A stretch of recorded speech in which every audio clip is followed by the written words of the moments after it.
नमस्कार शेतकरी मित्रांनो, तुमच्यासाठी पीक विमा संदर्भात एक अत्यंत नवीन अपडेट घेऊन आलेलो आहे. तर जाणून घेऊया अवघ्या 2 ते 3 मिनिटांमध्ये सविस्तर आणि सोप्या भाषेमध्ये.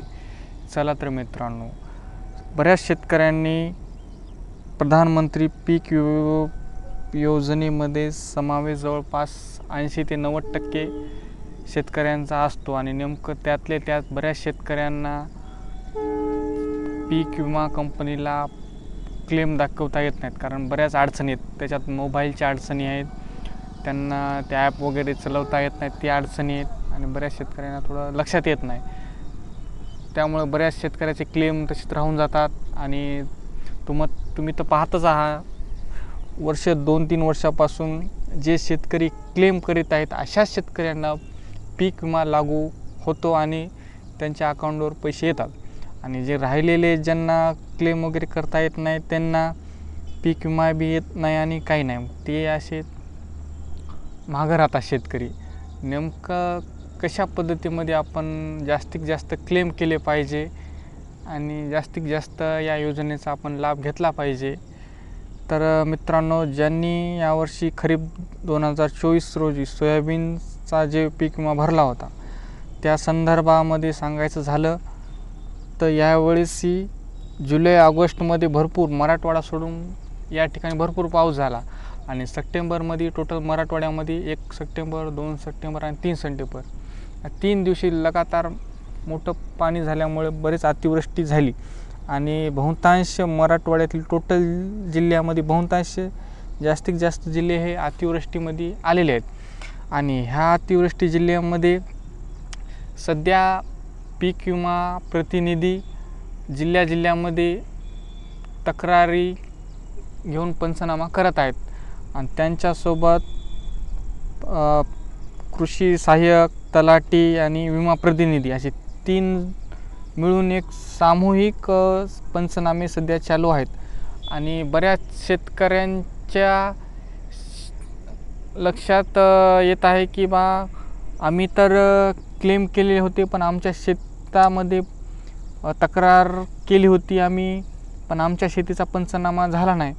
तर सांगायचं झालं मित्रांनो, ह्या वेळेस मराठवाड्यातील बहुतांश जिल्हे अतिवृष्टी घोषित केल्यामुळे राज्य शासनाने पीक विमा कंपन्या हे सरसकट पंचनामे न करता सध्या सॅम्पल सर्वे चालू आहे. सॅम्पल सर्वे म्हणजेच गावातील जवळपास 10 ते 15 जणांची लिस्ट ही कृषी सहाय्यक आणि तलाठी मिळून दोघं बनवत आहेत आणि ते तेवढेच 10 ते 15 जणांच्या शेतामध्ये जाऊन त्या पिकाचा पंचनामा करत आहेत. मग त्यातल्या त्यात 15 झाल्यामुळे बाकीच्यांचं काय, तर बाकीच्यांना काळजी करायची गरज नाही. गावामध्ये 10 ते 15 जणांचा सर्वे झाल्याच्या नंतर ते गाव टोटल सरसगट त्या किती टक्के त्या पिकाचं नुकसान झालं त्याचा सॅम्पल ते 15 जणांच्या शेतीमधून काढत आहेत. त्याच्यामुळं शेतकऱ्याला भीती बाळगण्याची आवश्यकता नाही. आता हे झाला विषय सॅम्पल सर्वे. त्याच्यामुळं बऱ्याच गावामध्ये यादीसुद्धा लावलेली आहे मित्रांनो. त्या यादीमध्ये जवळपास एका गावामध्ये 10 ते 15 जणांचीच नावे आहेत. बरेच लोक परेशान आहेत की आमचं यादीमध्ये नाव नाही, आम्ही तर क्लेम केले. तर मित्रांनो, घाबरायची काही आवश्यकता नाही. सध्या सॅम्पल सर्वे चालू आहे, सरसकट सर्वे होत नाहीत आणि त्यातले त्यात मराठवाड्यासाठी तर 100% 25% विमा लागू झालेलाच आहे.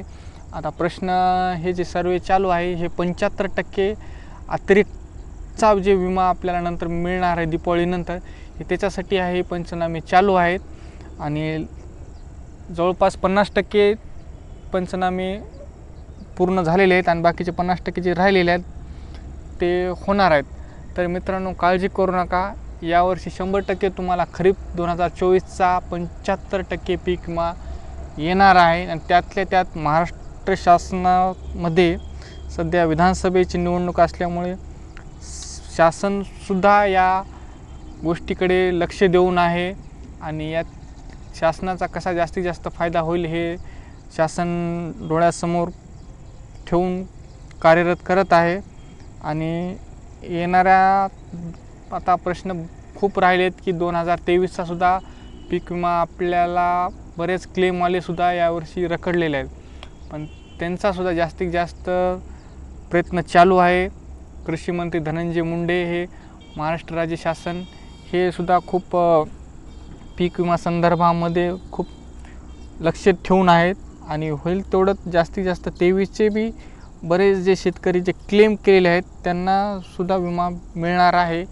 थोडा दिवस लागू शकतात मित्रांनो, थोडा 8-15 दिवस, पण होईल तेवढं क्लेमवाल्यांना तर ज्यांनी क्लेम केलेत त्यांना 100% पीक विमा मिळणार आहे. आणि 2023चा रब्बीचा सुद्धा मित्रांनो वाटपास सुरुवात आहे. आता मूळ अडचण आहे आता ही 25%ची, तर 25%ची रक्कम लवकरच आपल्या वाटप होणार आहे 15-20 दिवसाच्या नंतर. आणि उर्वरित जे 75% जे अतिरिक्त आहे त्यांचा वाटप जवळपास दिवाळीच्या नंतरच होईल.